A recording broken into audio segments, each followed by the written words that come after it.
Hello दोस्तों, स्वागत है आपका हमारे इस YouTube चैनल पे। दोस्तों, कहानी को शुरू करने से पहले एक जरूरी बात, अगर आपने चैनल को सब्सक्राइब नहीं किया है तो पहले आप जल्दी से चैनल को सब्सक्राइब कर दीजिए ताकि आपको हमारी आने वाली नई नई कहानियों की जो नोटिफिकेशन है वो आपको सबसे पहले मिलती रहे। तो चलिए दोस्तों, बढ़ते हैं हमारी आज की कहानी की तरफ। हमें उम्मीद है आपको हमारी ये कहानी जरूर पसंद आएगी। रात गहराती जा रही थी, मेरा मन घबरा रहा था। भैया भाभी आज सुबह मुंह अंधेरे ही उज्जैन के लिए निकल गए थे। बुआ ने उज्जैन से फोन किया था। आज श्रावणी सोमवार है। आज के दिन महाकालेश्वर के दर्शन का बड़ा महत्व है, हो सके तो आ जाओ। दर्शन तो एक बहाना था। बुआ जी की नजर मेरे लिए कोई लड़का था। इसी सिलसिले में भैया ने अचानक जाने का प्रोग्राम बना लिया था। बोलकर तो यही गए थे कि शाम तक जरूर आ जाएंगे, पर अभी तक आए नहीं। आसमान में सावन की कजरारी घटनाएं उमड़ रही थी। रह रहकर बिजली कड़क रही थी। लग रहा था जमकर बारिश होगी। मैं बेसब्री से भैया के आने की राह देख रही थी। तभी फोन की घंटी बजी। भैया ने का ही फोन आया था। कहने लगे, रानू, आज श्रावणी सोमवार के कारण महाकाल मंदिर में बड़ी भीड़ थी। कई घंटे लाइन में लगे रहने के बाद नंबर आया। आज बुआ यही उनके घर पर रुकने के लिए जोर दे रही है। हम सब जल्दी आ जाएंगे। आज सुखिया को तुम वहीं रोक लेना, एक रात की तो बात है। ठीक है भैया, जल्दी आना, इससे अधिक क्या कहती। माँ बाबूजी के देहांत के बाद भैया ने ही मुझे पाल पोस कर बड़ा किया, पढ़ाया लिखाया। मेरे ही कारण उन्हें अपनी शादी भी जल्दी करनी पड़ी थी, ताकि घर के कामकाज में लगे रहने के कारण मेरी पढ़ाई का नुकसान ना हो। भाभी भी मेरी सहेली जैसी ही थी। जिंदगी बड़े मजे से गुजर रही थी। इधर कुछ दिनों से भैया को मेरी शादी की चिंता खाए जा रही थी। कहते, समय रहते तेरे हाथ पीले कर दूं तो मुझे चैन मिले, नहीं तो लोग कहेंगे कि जवान बहन घर बैठी है और इन्हें कोई चिंता ही नहीं है। आज माँ बाबूजी होते तो बस यहाँ आकर भैया भावुक हो जाते। मैं लाख कहती, भैया मैं यह घर छोड़कर कहीं नहीं जाऊंगी, पर मेरी सुनता ही कौन। झट कर देते, रहने दे। सभी लड़कियां शुरू में ऐसा ही कहती हैं और फिर शादी करके खुशी खुशी अपने ससुराल के लिए विदा हो जाती है। मैं नहीं चाहती थी कि भैया पर बोझ बनूं, इसलिए पढ़ाई पूरी करते ही मैंने अपने लिए नौकरी की खोज भी शुरू कर दी थी। इंटरव्यू कॉल भी आने लगे थे। मैं इसी सोच में डूबी हुई थी कि तेजी से बेचैन पड़ने लगी। तभी घंटी बजी। इतनी बारिश में कौन हो सकता है। सोचती हुई मैं उठी और सेफ्टी चेन लगाकर दरवाजे की दरार से झांका। बाहर अटैची लिए एक युवक खड़ा था।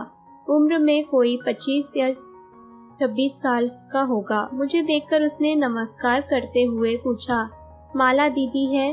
भाभी तो आज भैया के साथ उज्जैन गई है। मैंने दरवाजे के पीछे से ही कह दिया। उसके चेहरे पर निराशा का भाव था। फिर मेरी सवालिया नजरों को देख उसने सकपकाते हुए कहा, मैं रोहन हूँ।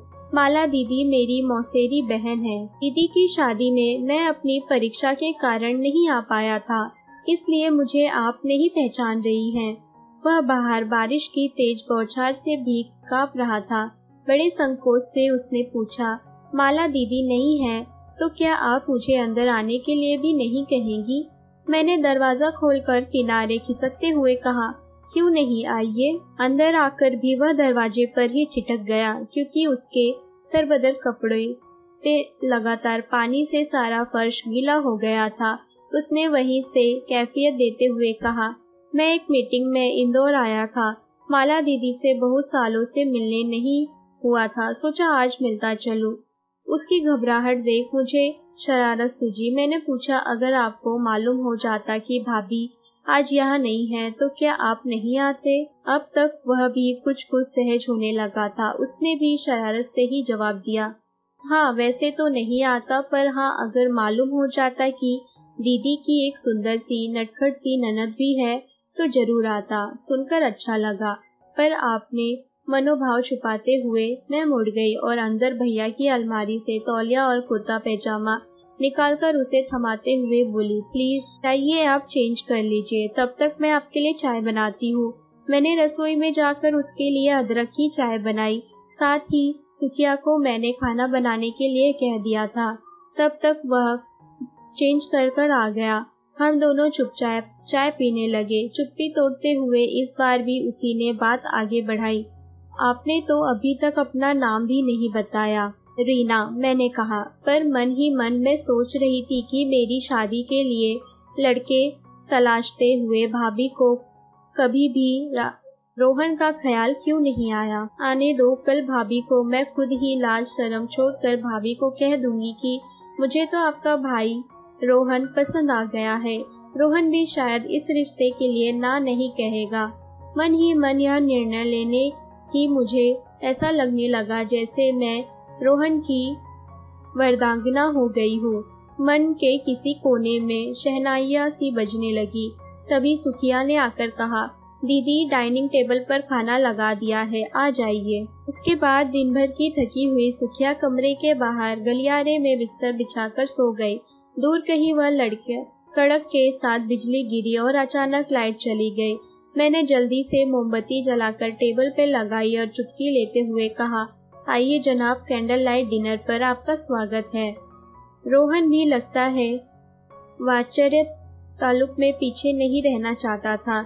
जब चांद सा रोशन चेहरा सामने हो तो कैंडल लाइट की भी क्या जरूरत है। बुझा दो इन्हें भी, खुशी के बस में क्या काम है जलने वालों का। रोहन के मुंह से अपने लिए यह सुनना कितना अच्छा लग रहा था। इस क्षणिक मुलाकात में ही रोहन अपने विनोदी स्वभाव के कारण कितना अपना सा लगने लगा था। और फिर इस सावन की रात में माहौल भी कितना रोमानी हो गया था। मोमबत्ती की मध्यम रोशनी में रोहन की प्लेट में आग्रह पूर्वक खाना परोसते हुए मेरे हाथ उसके हाथों से जा टकराए। हो सकता है जानबूझकर भी दोनों ओर से ऐसा हो रहा था। डिनर के बाद हम दोनों सोफे पर बैठकर गप्पे लगाने लगे, यहाँ वहाँ की बातें करने लगे, न जाने कहाँ की बातें। रोहन का विनोदी स्वभाव मुझे हंसा हंसा कर लोटपोट करता रहा। मुझे याद नहीं मैं कभी इतना खुलकर हंसी हो। बातों में मशगूल न जाने कब समय बीतने लगा और मुझे कुछ पता भी नहीं चला। और झूठ क्या बोलूं, मुझे भी अच्छा ही लग रहा था। इस रात में मानो मैं स्वयंवरा बन गई थी। बस कल भैया भाभी के आते ही इस संबंध पर रिश्ते की मोहर लगवाने में मैं देर नहीं करूंगी। रोहन भी मुझे देखकर काफी खुश था। उसे देखकर ऐसा लग रहा था कि मैं भी उसकी पसंद पर खरी उतरी हूँ। इधर मेरी ओर से कोई प्रतिकार ना होता देख रोहन मेरे करीब आता जा रहा था। तभी एक झटके से मानो नींद से जागी मैं। मेरे संस्कारों में शादी से पहले इस तरह के कोई भी संबंध बनाना गवारा नहीं था। मैंने उसे और आगे बढ़ने से रोकते हुए कहा, नहीं रोहन, अभी नहीं, कल भैया भाभी आ जाए, पहले वे इस रिश्ते को ओके कर दे, फिर बारात लेकर आने में देर ना करना, समझे। मैंने उसके कान खींचते हुए कहा। रोहन को जैसे कोई करंट लगा हो। बगैर कुछ कहे वह एकदम से उठ खड़ा हुआ और दरवाजा खोलकर बालकनी में चला गया। मैंने सुखिया को गहरी नींद से जगाया और अपने कमरे में सुला लिया। रोहन बाद में वही ड्राइंग रूम में सोफे पे आकर सो गया, पर मेरी आंखों में नींद कहाँ थी। मन ही मन रोहन को लेकर सपने बुन रही थी। लग रहा था मेरी मंजिल मिल गई है मुझे, मेरी मंजिल। कुछ ही घंटों में रोहन मुझे कितना अपना सा लगने लगा था। मुझे रोहन पसंद था। भैया भाभी की ओर से इस रिश्ते को नकारने का तो कोई सवाल ही पैदा नहीं होता था। कल्पनाओं में मैं रोहन की परिणीता बनी इतराती रही। सुबह सुबह थोड़ी झपकी लगी होगी कि अचानक उठी। बारिश थम चुकी थी। सुखिया किचन में रात के बर्तन समेट रही थी। मैंने चारों ओर नजर दौड़ाई। रोहन कहीं नजर नहीं आया। मुझे लगा शायद कहीं और होगा। मैंने दूसरे कमरे में भी चेक किया। भैया का कुर्ता पैजामा टंगा हुआ था जो रोहन ने रात को पहना था। इधर उसकी अटैची भी नहीं दिखाई दी। मैंने सुखिया को पुकारा, सुखिया तुम्हारे मेहमान कहाँ गए? जरा चाय तो बना दो उनके लिए। दीदी वो तो मुंह अंधेरे ही उठकर चल दिए। मुझे कहा कि मेरी 9 बजे की ट्रेन है इसलिए चलता हूँ। आपको उठाने लगी तो उन्होंने मना कर दिया कि रहने दो, मैं फिर आऊंगा। मैं मन ही मन मुस्कुराई कि रोहन, मुझे मालूम है तुम बार बार वापस आओगे, पर मुझे अच्छा नहीं लगा कि रोहन मुझसे मिले बगैर कैसे चला गया। सोफे के कुशन के नीचे दबे कागज पर मेरी निगाह पड़ी। एक ही सांस में मैं पढ़ गई। लिखा था, गुस्ताखी करने जा रहा था। अच्छा हुआ तुमने बहकते कदमों को रोक दिया। थैंक यू, बगैर मिले जा रहा हूँ, माफ करना। अभी दरवाजे पर भैया भाभी के आने की आहट हुई। वादे के मुताबिक वे पहली बस से ही दौड़े चले आए थे। बहुत खुश नजर आ रहे थे। आते ही भाभी ने उत्साह में भरकर कहा, रानी जल्दी से नहाकर तैयार हो जाओ, लड़के वाले आज ही तुम्हें देखने आ रहे हैं। मैंने उन्हें लंच पर बुला लिया है, सब साथ में ही मिलकर खाना खाएंगे। फिर भाभी मेरे उत्तर की प्रतीक्षा किए बगैर किचन में घुस गई और सुखिया को बताने लगी कि आज खाने में क्या क्या बनेगा। मेरी बात सुनने की भाभी को फुर्सत ही नहीं थी। मैं अपनी बात कहने के लिए उनके पीछे पीछे घूमने लगी, पर भैया के सामने कहने की तो मेरी हिम्मत नहीं हुई। जब भाभी अपने रूम में गई, कमरे में गई, तो मैं भी उनके पीछे पीछे चल दी। समझ नहीं आ रहा था कि बात कहाँ से शुरू करूँ। बड़े संकोच से मैंने कहना शुरू किया, भाभी कल आपकी मौसी का लड़का यहाँ आया था। हाँ, क्या नाम है उसका? मैंने बनते हुए पूछा। कौन, रोहन? कैसे आना हुआ उसका? अकेले ही आया था या उसकी बीबी भी साथ थी? भाभी ने उससे पूछा। रोहन की बीबी? सुनते ही मैं मानो आसमान से जमीन पर आ गिरी। भाभी मेरी और पीठ के अलमारी में कपड़े निकाल रही थी। उन्हें मेरी इस हालत का बिल्कुल भी अंदाजा नहीं था, पर मैंने जल्दी ही अपने आप को संभाल लिया और कहा, आया तो अकेला ही था। सुखिया ने बढ़िया खाना बनाकर खिला दिया था। रात को वही सोफे पर वो सोया हुआ था और सुबह ना जाने कब चला गया, मालूम ही नहीं पड़ा। जाते समय मिलकर भी नहीं गया। मैं बड़ी सफाई से सारी बातें छुपा गई। अब कहने को क्या ही बचा था। कोई बात नहीं, उससे तो मैं बाद में निपटूंगी। चल अब तू जल्दी से तैयार हो जा। आज मेरी यह गुलाबी सिल्क साड़ी पहन लेना, तुझ पर बहुत खिलती है। कहते हुए भाभी ने साड़ी रख दी और कमरे से निकल गई। मेरे सर पर हजारों हथौड़े बरस रहे थे। मुझे गुस्सा आ रहा था कि रोहन ने मुझसे यह बात क्यों छुपाई कि वह शादीशुदा है। हाँ, पर मैंने ही उससे यह कब पूछा था, या उसे यह सब बताने का मौका ही कहाँ दिया।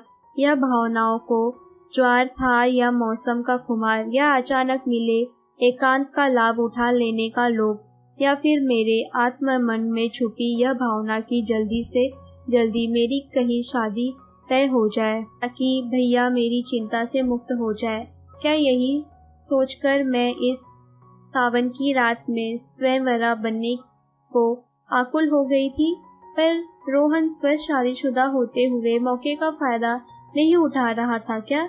मुझे खुद पर बहुत गुस्सा आ रहा था कि क्यों मैंने एक अजनबी पर इतना विश्वास किया कि उसे जीवन साथी बनाने के सपने देखने लगी थी।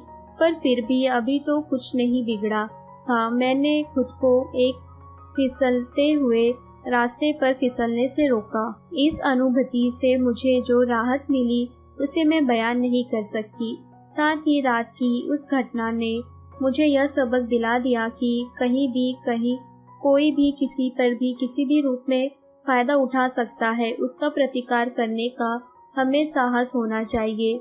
मैं ना जाने कितनी देर तक इसी बात को सोचती रही। तभी भाभी ने आकर कमरे में झांका। अरे रानी, तू तो अभी तक वैसी की वैसी बैठी है, कब तैयार होगी? देख, वो लोग आ भी गए हैं। ड्राइंग रूम से मेहमान के आने की हलचल की आवाजें आ रही थी। मैंने गुलाबी सिल्क की साड़ी पलंग से उठाते हुए कहा, बस भाभी, मैं जल्दी से तैयार होकर अभी आई। तो दोस्तों, ये थी हमारी आज की कहानी। अगर आपको हमारी ये कहानी पसंद आई हो तो कहानी को लाइक और शेयर करना ना भूलें। दोस्तों, अगर अभी भी आपने चैनल को सब्सक्राइब नहीं किया है तो पहले आप जल्दी से चैनल को सब्सक्राइब कर दीजिए, ताकि आपको हमारी आने वाली नई नई कहानियों की जो नोटिफिकेशन है वो आपको सबसे पहले मिलती रहे। तो चलिए दोस्तों, हम फिर मिलेंगे अपनी एक और नई कहानी के साथ।